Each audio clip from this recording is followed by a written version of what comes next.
Au premier chapitre de cette formation, vous avez constaté qu'un robot est composé d'une partie commande, au centre duquel on trouve le microcontrôleur, d'une partie opérative constituée des capteurs et des actionneurs, tels que des moteurs à courant continu et des servomoteurs.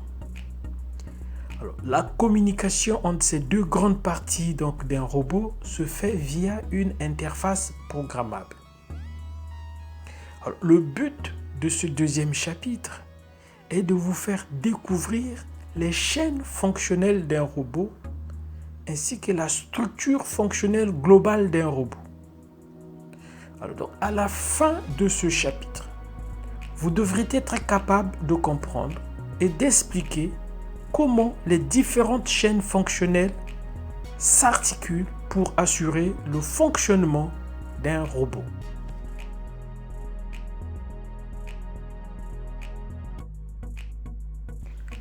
Le fonctionnement d'un robot peut s'expliquer par l'articulation de deux chaînes fonctionnelles. Donc, il s'agit de la chaîne d'information et la chaîne d'énergie.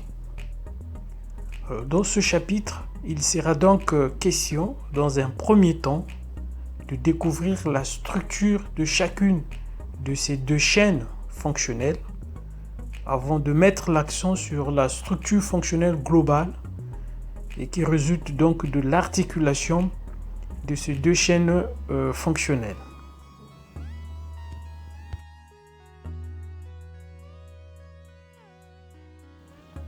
Le fonctionnement d'un robot peut s'expliquer par l'articulation de deux chaînes fonctionnelles.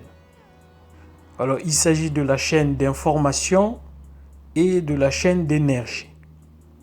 Dans ce chapitre, il sera donc question, dans un premier temps, de découvrir la structure de chacune de ces deux chaînes fonctionnelles avant de mettre l'accent sur la structure fonctionnelle globale qui résulte de l'articulation de ces deux chaînes fonctionnelles.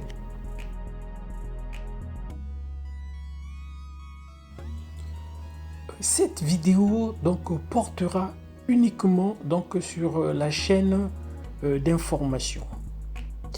Alors donc la chaîne d'information est la partie d'un robot ou de tout système automatisé qui capte l'information et qui la traite. Alors, il s'agit d'un enchaînement de plusieurs blocs fonctionnels qui permettent respectivement d'assurer l'acquisition des informations, donc que ce soit les consignes de l'utilisateur ou l'information extérieure au système, assure aussi le traitement de l'information et la communication des informations pour l'utilisateur et la transmission des ordres à la chaîne d'énergie.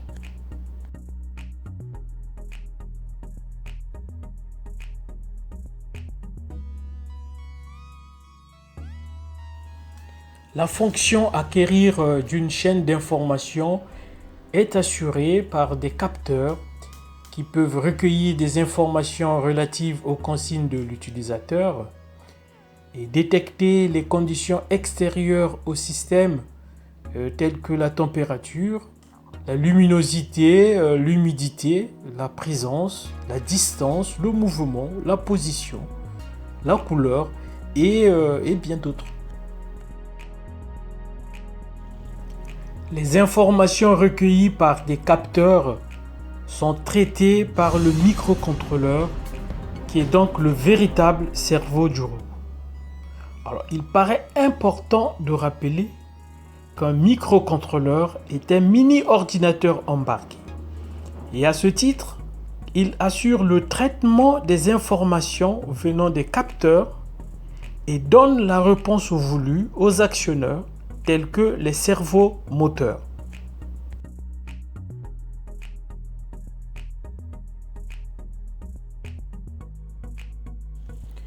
les informations générées par le système de traitement, plus précisément par le microcontrôleur, sont communiquées pour réaliser l'assignation des ordres destinés à la chaîne d'énergie, en particulier aux actionneurs, ou encore pour élaborer des messages destinés aux interfaces homme-machine.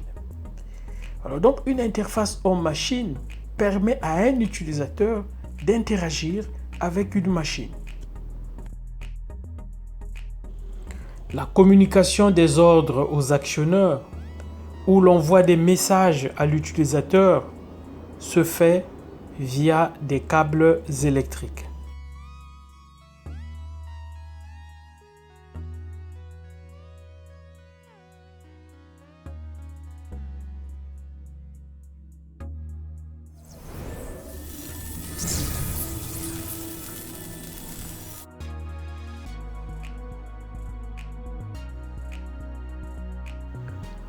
Pour terminer cette vidéo, on peut donc récapituler en disant que la chaîne d'information d'un robot permet tout d'abord de détecter des informations et de les transmettre au système de traitement qui, à son tour, traite ces informations et élabore des messages qui sont par la suite communiqués à l'utilisateur, ainsi que des ordres qui sont transmis à la chaîne d'énergie que nous allons étudier dans la vidéo suivante.